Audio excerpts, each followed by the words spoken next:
Messages with Julie. Okay, if you're first joining us, I'm an animal communicator. I feel what your animal feels in my body, and I can hear them in English, Spanish, and German, and then we talk. So I'm an animal therapist. I have 500 body processes available to me to use on the animals. I use it all for the animals. So last night I got back from babysitting the fur babies. I do that for those that are within a few miles of me.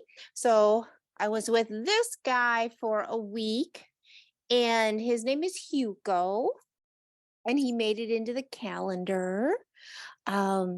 He gained weight, yay! Because last week I mentioned that he has a disease and his nutrients just go right through him. And he wears the it's a shock collar, but we only use it for noise here. So when he's eating his poop, then I press the button for the noise and it makes a noise, and then he stops eating his poop. He just has trouble controlling his own behavior. Okay, so Patrick has joined us. How is Cassidy? Cassidy, does she still have the blue ball? You just dropped it on the floor. Oh, now she's got a tennis ball back there behind him. She's a Labradoodle. Patrick has two Labradoodles. Another one, Farley. Hi, Farley. Oh, there we go. Did anybody see that with the paw action? Come on, guys. Now they're both, they know it's time for the show, and they get ready. Farley gets his scratching. Okay, so the topic today is well, I don't know how to sum it up, but I can sum it up in 2 words. He's a pain. He's a pain. He's a pain, or she's a pain. So what do I mean by that? Most of my clients, my dog clients, they're not beginner dogs, which is why I'm hired to work with them or to babysit them. They can't go to grandma and grandpa's and be left for a week.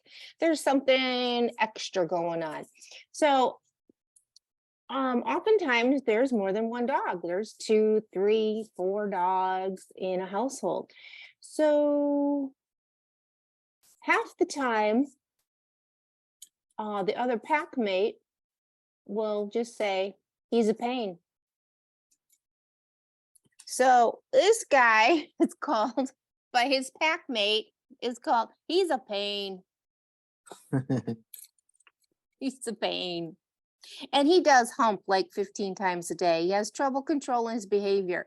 So he humps a pit bull, which is not the type of dog you want to hump. Actually, it is, because they're really easygoing. They have bad reputation. But the family pit bulls, they're really easygoing. But his whole head could fit in his pack mate's mouth. And the pack mate's just like, he's a pain. He's a pain. Mm-hmm. And I had another one a few months ago. Charlie was like 12 years old, and Tucker, I want to say like 3 years old, and they're both medium-sized dogs, labs, golden retrievers, that mix. So Tucker had behavioral issues, the young one. Charlie was the elderly one, the elder. So I talked with Tucker and I about respecting his elders, letting, for eating, for attention, all of that, right? And a few days in, Tucker's behavior started to improve. And I said to Charlie, see, look, he's respecting his elders. Look at that. He's letting you get pet, and Charlie, as he walked away from me, was like this. He's like, he's a pain and he always will be. It was just like, he's a pain and he always will be. It's like, and I've come like half the households I'm in and half the packs that I deal with, that is the consensus. There is somebody in the pack that's a pain. Now, the one that isn't a pain doesn't run away. The one that isn't a pain doesn't bite, him until when he's humping until he bleeds. They get corrective nips. But, I'm kind of thinking like, hey, here in the human world, we're always striving for that workplace, that family setup where everybody gets along and everybody's happy. And how dare they say that? And how dare they do that? And they shouldn't do that. And how dare, blah, blah, blah, blah. And it's like, hey, it's in the dog world. There's usually somebody who's a pain.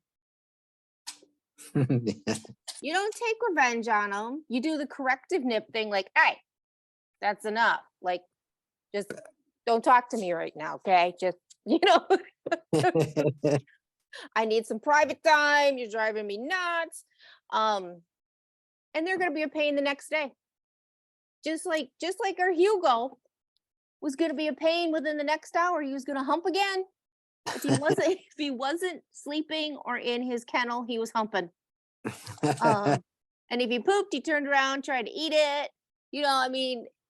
And he couldn't help his behavior. He's got a disease, got a right? So that's the takeaway of the week. The topic is there's always somebody who's a pain. And they're just matter of fact. They don't even allow me to be like, well, let's look at the good side. They're like, he's a pain. Like, stop trying to sugarcoat it, talkie lady. He's a pain. Yeah.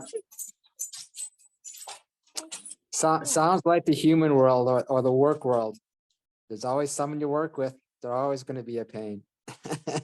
And these packs, they didn't technically choose each other. It's the people of the house that adopted the dogs. Mm-hmm. So it's not like they were out in the wild and like, you can come hang out with us. Oh, no, you can't. Technically, if you believe in divinity and all that stuff, then you believe they were meant to be together, etc. It depends what you believe.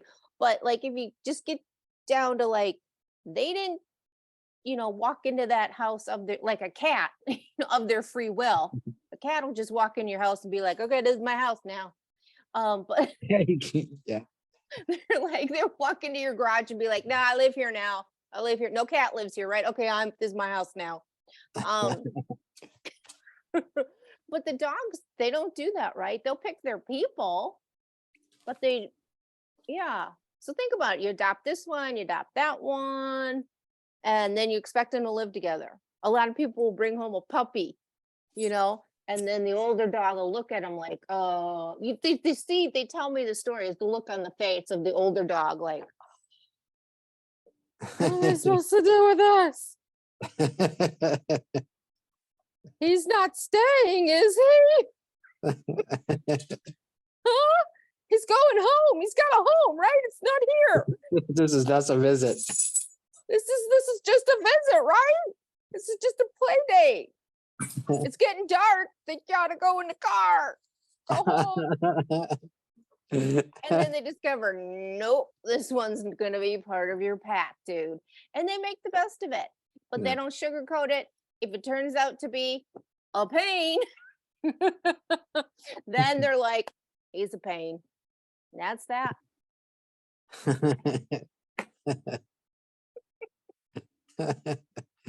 Oh. That's my week in review. That was really funny. So Cassidy, do you still have a plan? No. Oh, she said I gave up on that plan. Okay. He likes it here. She said I'm going to do it in spring. Okay. Do you know what spring is?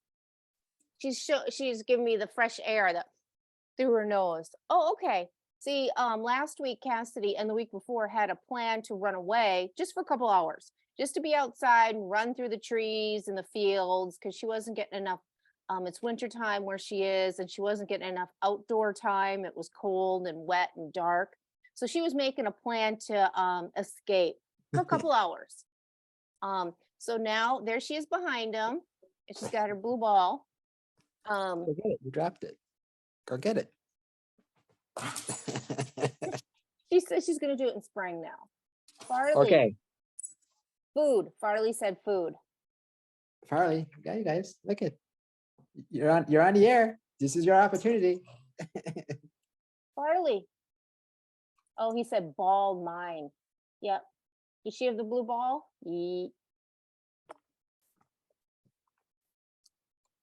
Uh-huh. They each want the blue ball. Okay, so like I said, for the next month, I'm not going to send out, the assistant's not sending out emails or posting more videos to the YouTube channel. They make it, I'm still going to be here at 5 p.m.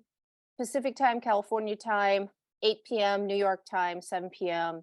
Midwestern time, Chicago time on Thursday. We're still doing this on this Zoom. So Victoria, if you're out there in Santa Monica, you can still come on, but the emails and the postings are going to stop just for the month of February. Okay, so Animal Messages with Julie signing off. Bye-bye.